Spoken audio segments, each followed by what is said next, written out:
bucks. So, Black Christmas, Canadian horror movie. It's one of the scariest horror movies of all time. Moving on over, this one's pretty cool. I actually found this one. It's just like a documentary type thing hosted by Christopher Lee, Witches and Demons.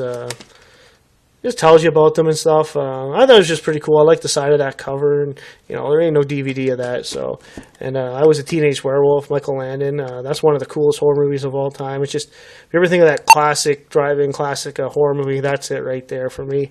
Moving on over, got the Nightmare on Elm Streets. Got the original ones from '87 or '86 release.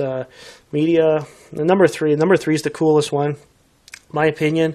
Just remember, it was one of the first horror movies I watched. I think came out in '87. I was 7 years old then, and I remember watching it. I don't know why my dad let me watch it, but anyhow, I remember Dawkins coming on, rocking Dream Warriors. Freaking that song freaking kicked ass. But just watch it, man. I was scared to death of Freddy until I was like 12 years old because of this movie. And looking back on it, man, they did such a good job at it. They had like the big promotion, the metal band, the covers look so cool. Just everything about that type of genre and that time frame. It's just, that's the thing. That's what I love right there. Number three. I'm moving along. Friday the 13th, same thing. Friday the 13th, Part 6. Jason Lives. Alice Cooper's doing the soundtrack. Their Teenage Frankenstein, A Man Behind the Mask. Cool as hell song. And that's the same thing. Big promotion. Metal artists. That's what I love about horror. If you got horror, heavy metal, a few boobs in that movie, that's a freaking cool movie in my opinion. So, and we don't like that and Kiss My Ass, because that's a freaking cool movie, especially from the 1980s.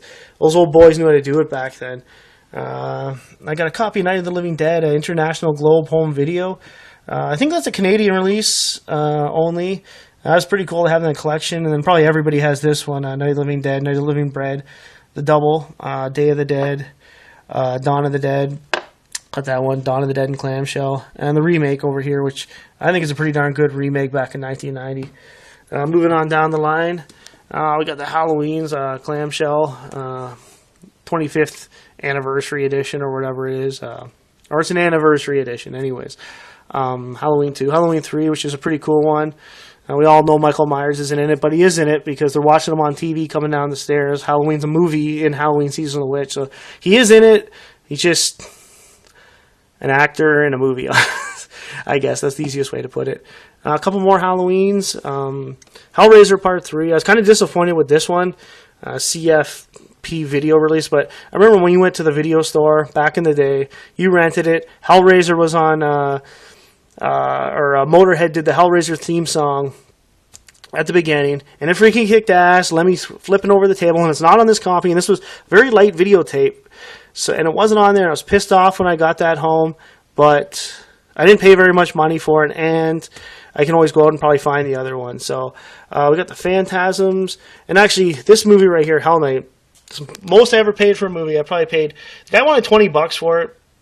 I said, dude, my brother already has a copy at home. I'll just bug him for that. I'm not paying no $20 for a VHS. He said, okay, you can have it for 10. I thought about it. I'm like, cool, man. Took it for 10, got my one off my brother anyways. So I have a couple of copies. That's a good movie, too. Changeling, Canadian horror movie. Once again, I'm living in Canada. I'm Canadian, so that's why I'm playing up the Canadian horror. Got the Warlocks, Prophecy, Tales from the Dark Side. I got Critters down here. Pumpkinhead. Moving along. Okay, Fright Night. That was like sometime in the 1990s release of it. And, here's the original 1980s.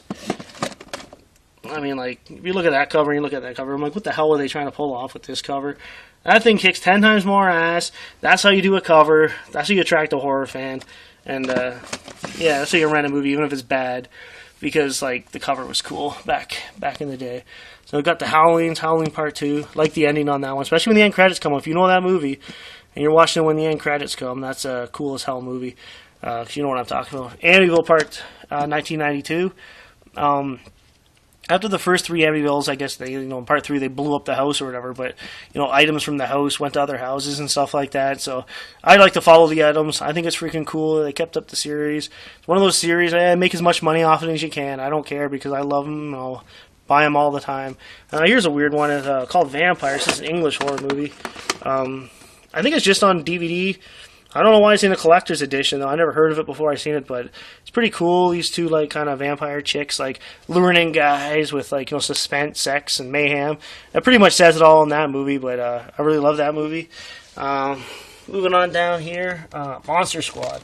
That's a cover too. That's freaking cool as hell.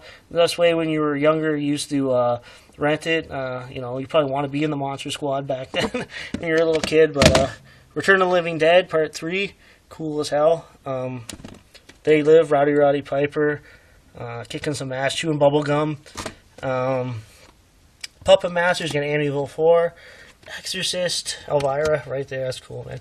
And I got these. I love finding those because my favorite video store up in Canada, where I am, is Jumbo Video. It's long gone now, but I got a couple of those movies from here. And House on Tombstone Hill. That's just pretty cool. It's Trauma Film. I guess you can get it now, but it's called Dead Dudes in the House. Completely different cover. That movie would have been cool. Could have been cool, but I don't know, whoever directed it sucked, so kind of fooled around and put together properly. But damn good potential for a good horror movie. If it was ever remade, that would be a cool one to remake. So, yeah, it's the VHS's, boys.